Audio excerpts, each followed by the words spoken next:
भागवत जी ने ये जो कहा ना सुबह की लार बहुत कीमती होती है, मैंने इस पर थोड़े कुछ एक्सपेरिमेंट किए पिछले एक आध साल। बहुत सारे कुछ पेशेंट ऐसे हैं जिनको डायबिटीज है, और डायबिटीज की कंडीशन में आप जानते हैं कि कोई घाव हो जाए, घाव तो जल्दी भरता नहीं। तो मेरे पास ऐसे कुछ 8-10 पेशेंट हैं जिनको ऐसी ही कंडीशन है, डायबिटीज होने के कारण शरीर में फुंसी हो गई, फोड़ा हो गया, घाव बढ़ गया, वो भरता नहीं। मैंने उनको दवाएं बंद किया होम्योपैथी का। फिर मैंने कहा भैया, भागवत जी ने कहा कि सुबह की लार बहुत कीमती है, तुम ऐसा करो सुबह उठते ही जो लार है ना उसको लगाओ तुम्हारे घाव पे, और आप देखेंगे चमत्कार। 15 से 20 दिन में घाव भरना शुरू, 3 महीने में बिल्कुल बराबर। एक तो मेरे पास गैंग्रीन का पेशेंट है, गैंग्रीन हुआ, डॉक्टर कहता था पैर काटना ही पड़ेगा इसका, कुछ होता नहीं अभी। और कोई, उसने बेचारे ने साल भर लार लगा लगा के ही अपना ठीक कर लिया। तब मेरे समझ में आया कि जानवर हमसे ज्यादा होशियार, चोट लगते ही वो चाटना शुरू कर देते। फिर मैंने एक और एक्सपेरिमेंट किया। मेरे पास कुछ छोटे बच्चे हैं जिनको चश्मे हैं आंखों पर। अब उनके माँ बाप बहुत परेशान है कि ये चश्मा कैसे उतरे, मोटे मोटे चश्मे हैं छोटे बच्चों। तो मैंने उनको भी सिखा दिया, देखो सवेरे सवेरे सोकर उठो और मुंह का थूक आंख में लगाओ काजल की तरह से। तो बच्चों ने चालू कर दिया। बच्चे बहुत भोले होते हैं, सीधे होते हैं, कोई भी बात अगर समझ में आए तो करते।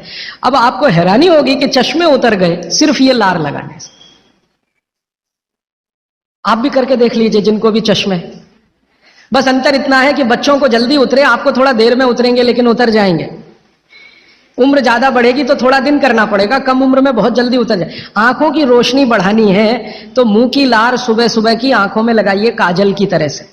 और एक बताता हूं, एक बीमारी आती है जिसको हम कहते हैं कंजक्टिवाइटिस, आंखों की बीमारी है।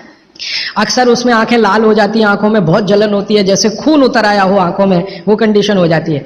कोई भी आयुर्वेद की दवा आप खाएंगे 3 से 4 दिन में ही बीमारी ठीक होती है। लेकिन अब की बार अगर ये बीमारी आए तो आप ये करना, सुबह सुबह उठते ही मुंह की लार लगाना। 24 घंटे के बाद आपको पता ही नहीं चलेगा बीमारी कहां गई, 24 घंटे में ही ठीक होती है कंजक्टिवाइटिस। अगर बच्चों में बचपन से आंखों के ऐसे कोई रोग हैं, जैसे मेरे पास एक छोटा बच्चा है 8 साल का है, उसका मैं ट्रीटमेंट कर रहा हूं, उसकी आंखें टेढ़ी हैं, वो देखता कहीं है और दिखता कहीं है, उसको ऐसा है। अब उसके माता पिता गरीब हैं और वो ऑपरेशन का खर्चा नहीं उठा सकते। उस बच्चे पर मैं यही एक्सपेरिमेंट कर रहा हूं। लगभग मुझे 4-4.5 महीना हो गया है, और उसका टेढ़ापन, जिसको हम लोग हिंदी में कहते हैं भेंगापन, उसका भेंगापन लगातार कम हो रहा है और आंखों की पुतलियां बिल्कुल बीच में सेट हो रही। तब मुझे थोड़ी जिज्ञासा हुई और मैंने एक बहुत बड़े वैज्ञानिक को पूछा दिल्ली में कि ये लार में क्या है, एक्चुअली इसका एक्टिव इंग्रेडिएंट क्या है।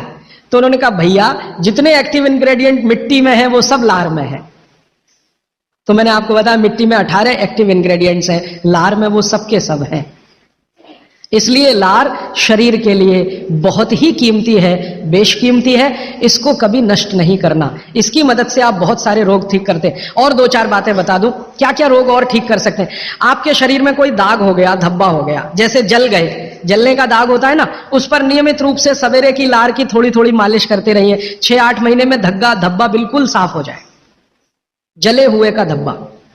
शरीर में और कोई ऐसा अंग में सफेद दाग दिख रहा है, या काला दाग हो गया, या फलाना हो गया, या ढिमाका हो गया, एक्जिमा हो गया, मान लो खराब बीमारी की बात करूं, एक्जिमा हो गया, एक्जिमा पे रोज सुबह की लार लगाइए, मालिश करते रहिए, 6-8 महीने के बाद देखिएगा साफ। और एक्जिमा से भी ज्यादा खराब बीमारी है सोराइसिस, वो भी ठीक होती है इसी लार से। बस इतना है कि साल भर करना पड़े। मुफ्त का इलाज है, फोकट का इलाज। भागवत जी ने जितने भी इलाज बताए हैं सब फोकट के और मुफ्त के, बाहर जाने की जरूरत ही नहीं है।